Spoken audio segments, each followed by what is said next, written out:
Yo, halo teman-teman, kembali lagi di channel ini. Abedisme, terserah.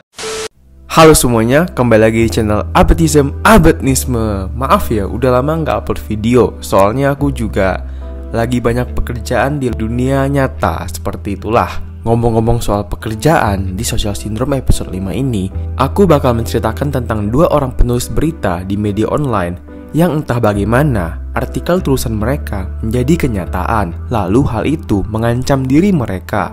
Bagaimanakah keseruan mereka menghadapi hal itu? Kalau begitu, ayo kita langsung masuk ke cerita.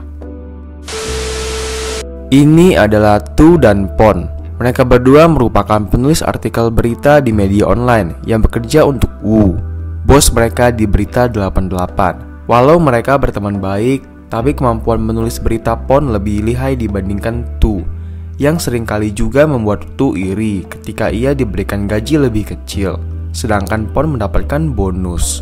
Tapi di satu sisi, Pon juga memiliki kelemahan, yakni bucin. Masalahnya, dia bucin dengan cewek di Tinder yang sama sekali belum pernah bertemu. Tu mengajukan protes, tapi Wu berkata itu hal yang adil, mengingat penonton berita Pon lebih banyak darinya. Sudah seringkali mengalami perlakuan seperti ini, hati itu terbakar api semangat dan mengajak Pon taruhan sekali lagi untuk membuat artikel berita. Siapakah yang paling terbaik di antara mereka? Wah, bagus tuh, kamu positif banget orangnya. Kita juga baru tahu di sini, ternyata media Berita 88 tempat mereka bekerja merupakan media yang kontroversial karena seringkali mereka sengaja menulis berita-berita hoax cuma demi uang saja dan penonton yang banyak. Sekarang, mereka juga bakal melakukan hal yang sama.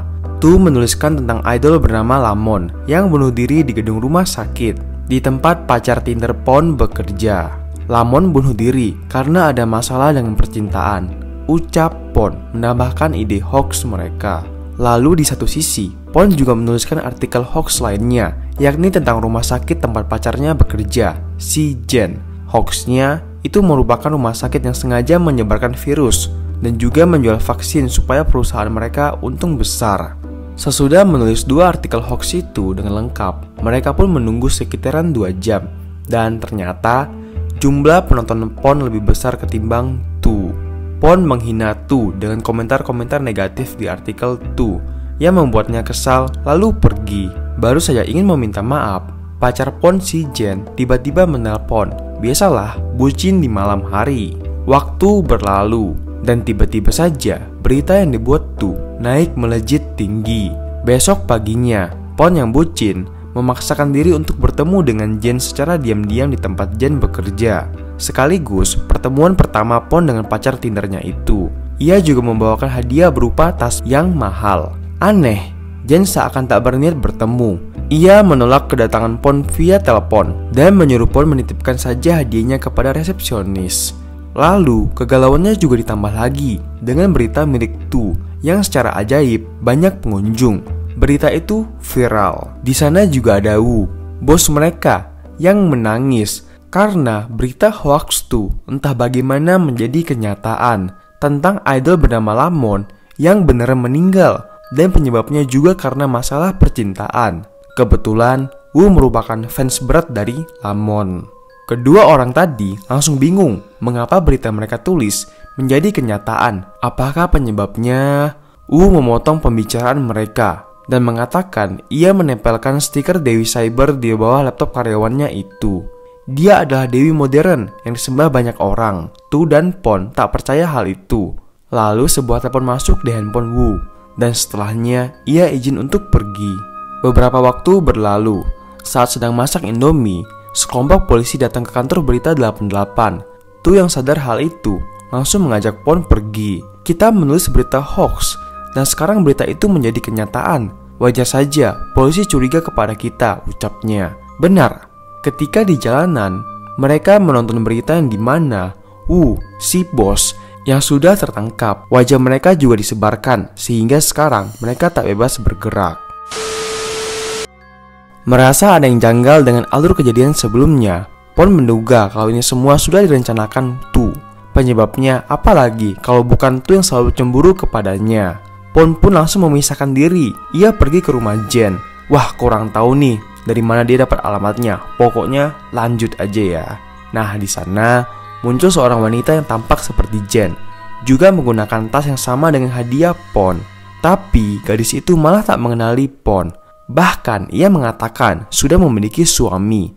Sang gadis berteriak meminta tolong mamanya yang ada di dalam rumah. Dari sinilah Pon menyadari sesuatu, kalau sebenarnya pacar online-nya itu bukan Jen, melainkan mamanya Jen yang menyamar menjadi gadis muda. Pon langsung kecewa, melarikan diri. Lalu beberapa saat kemudian, Wu menelponnya, meminta Pon balik ke kantor, sebab ia memiliki bukti-bukti yang bisa menyelamatkan mereka dari masalah sekarang. Pon tiba di dekat kantor malam hari. Baru saja mendekat, tiba-tiba ia ditarik oleh Tu yang menariknya bersembunyi di samping tempat sampah. Kantor Berita 88 ternyata sedang dalam pengawasan sekelompok orang. Malahan sekelompok orang itu tiba-tiba pergi setelah keluar dari kantor Berita 88. Perlahan-lahan karyawan tadi masuk ke kantor dan menemukan Wu sudah dalam keadaan tak bernyawa. Pon kembali parno dan menuduh Tu sudah merencanakan semua ini. Bisa saja ini bagian dari rencana milik Tu, tapi syukurnya Tu bisa meyakinkan Pon kalau yang terjadi barusan benaran ulah orang lain. Lama berpikir, ia mengajak Pon kembali ke titik awal, tempat si idol Lemon pertama kali meninggal dunia, demi mencari sebuah petunjuk. Mungkin saja itu bisa terhubung dengan masalah sekarang. Dan untuk dapat masuk ke gedung rumah sakit itu, mereka membutuhkan orang dalam, Jen, orang yang dimintai Pon untuk membantu mereka. Di sini Tu tertawa setelah tahu pacar temannya itu seorang emak-emak tua. Romantisnya, meskipun agak ilfil dengan Jen, tapi Jen tetap berusaha melakukan yang terbaik. Bahkan ia membawa mereka masuk ke gedung itu. Baru saja mereka mau mulai mengecek CCTV tempat si idol meninggal, mereka malah menyadari kalau ada orang lain yang masuk ke gedung ini, yakni komplotan yang sudah membunuh Pak Wu, atasan dari Jen, pemilik gedung ini. Tampak sekali orang-orang itu memiliki maksud buruk. Mungkin mereka bertiga sudah ketahuan. Jen yang peka dengan situasi menyuruh Pon dan Tu memindahkan file rekaman CCTV ke flashdisk. Sementara ini ia akan mencoba mengulur waktu. Jen pun meminta Pon sebagai permintaan terakhirnya kalau terjadi apa-apa. Dengan terpaksa Pon mengikuti kemauan Jen. Tu di depan kamera pengawas dari tadi berpikiran tentang sesuatu. Tebakannya mungkin saja Bu Bir menyembunyikan sesuatu.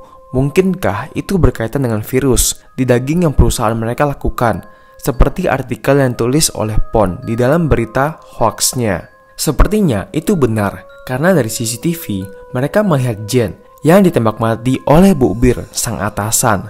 Dengan panik, kedua sahabat ini pun langsung berusaha kabur. Kaki itu sempat tertembak ketika mencoba kabur. Mereka berdua dikejar-kejar oleh anak buah Bir. Dengan susah payah pula, baru akhirnya mereka berhasil kabur.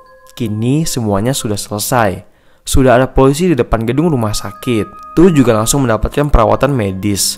Sedangkan Pon dipanggil untuk dimintai keterangan. Lalu si polisi memintanya untuk ikut ke kantor demi keterangan lanjut. Di dalam mobil, Pon ketiduran.